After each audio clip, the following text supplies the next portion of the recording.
Hello, everyone. Thank you for inviting me to speak with you today. So Dr. Lisa has asked if I would just give a little bit of background about myself.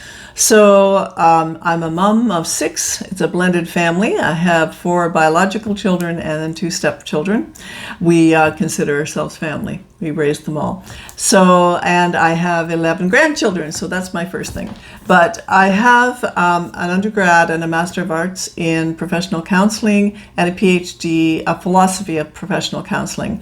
I was a clinician, a psychotherapist for 25 years, and just recently retired from that because I have really been spending so much time speaking on these issues and just trying to bring some scientific perspective to what's happening in our country. So anyways, saying all of that, Calgary, Alberta, is where the focus has been. I live in Ontario, just a couple hours north of Toronto, but Calgary is where this bylaw on conversion therapy, the motion has been come to the committee, and now the committee has approved it to go to council. It goes to council and will be voted on next Monday, May 25th.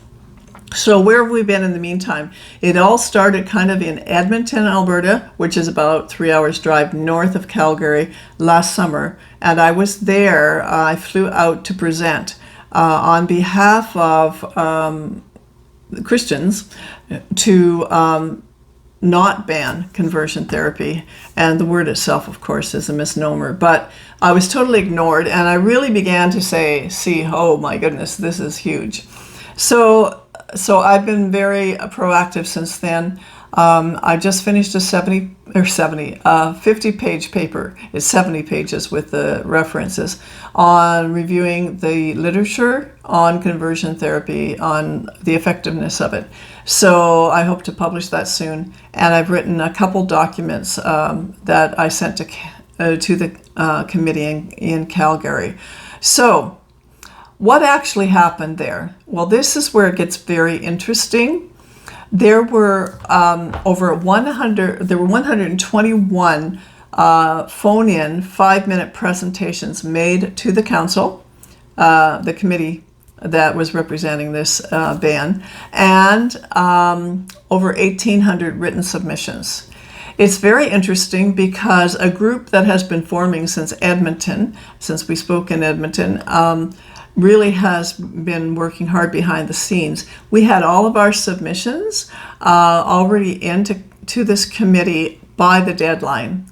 And we had over 300 pages of reading for them to do, and then had registered for our phone calls.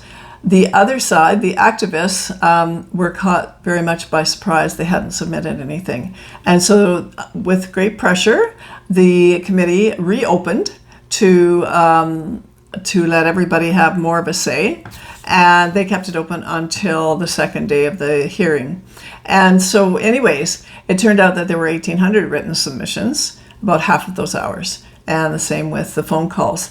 Very interesting. People are getting woken up to what's happening here. But let me tell you, at the end of the 2-day meeting, there was some clarity when one of the counselors said the bylaw absolutely includes churches. And they had been saying before to us, no, prayers excluded. No, we're not trying to penalize churches.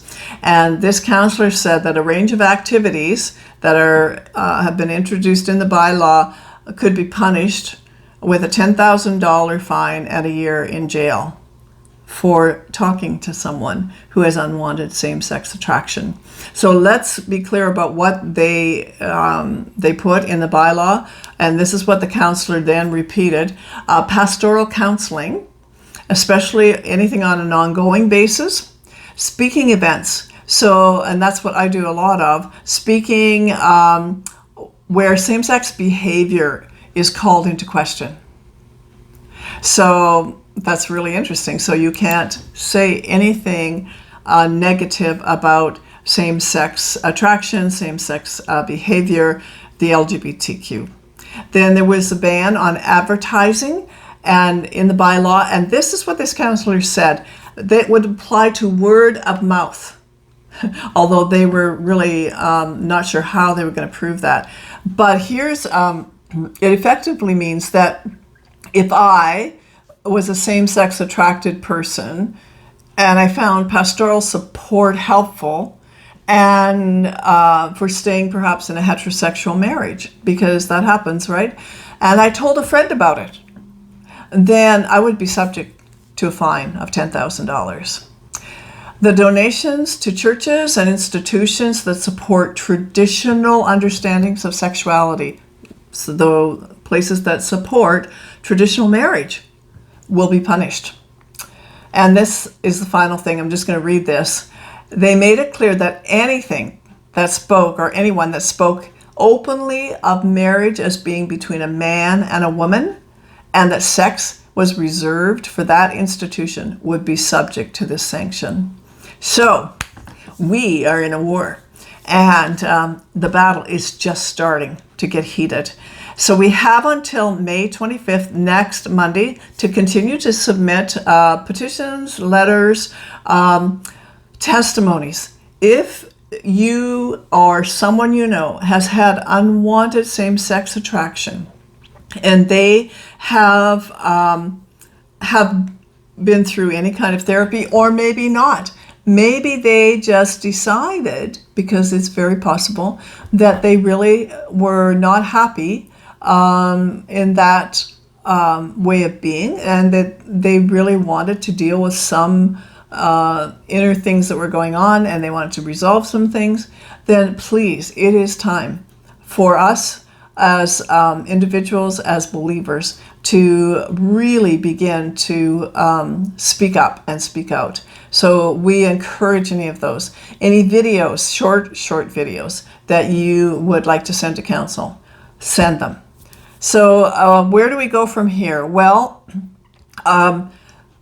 we're ready and prepared, a few of us, a handful of us at least, for a national level. Because when this passes, and it will pass at some level, but the council has some questions, the council in large, because this is new to them, and so they're very confused, and it is a very confusing bylaw, and so they're already starting to suggest amendments, and the LGBTQ are in an uproar. So it's like we've kind of got under their skin, and they weren't expecting it. So they are coming out very strong with retaliation, like kind of revengeful wording, and very, very upset that the councillors would think of doing any amendments. So what can you do? Send your letters, send your videos, pray, because this is an important time in our nation and in the nations of the world. And it's time to engage. It's time to stand up. It's time to be strong. It's time to be Gideons. It's not a time to just look around and see the vast armies behind us, because guess what? They're not there. And most Christians, if it's like Canada, are hiding. They just don't want to get involved. They don't know a lot about it, and they don't understand it, and they don't want to understand it. And it's come to the point where, gay is good, and so what's the problem? And that's even in our churches. So we have a lot to talk about. We have a lot to do, and I won't quit speaking. And so I guess I'm up for a $10,000 fine, so I'll be looking for funding somewhere. It was interesting, Dr. Razik, said this week in a phone call, he said, it'll be really good to put a gray-haired lady, I think he said old lady, can you imagine that, in jail. And can you imagine the media, keep your camera rolling. And I told my husband 4 years ago when I was writing Closing the Floodgates to prepare for me to go to jail for what I was writing. And at that point he was like, no. Now he's going, yeah, I see it could happen, and I'm behind you. So if the police come to haul me off to jail, the video will be running, believe me. I've learned a lot of things along this last year. And so whatever happens, I'm in for the long haul, and many of us are across Canada. Well, no, a handful of us. It's okay. There's a few hundred of us that I think are rising up. So mostly people just need a leader. If you know therapists, if you know mental health workers in Canada that might get behind me, I would love to know their names. I don't know anyone. And that's really sad. No one's speaking out. And it's because of intimidation. So I want to be able to call out the mental health field, because the academics are the ones that have pushed all of this. So we need to do a lot of work.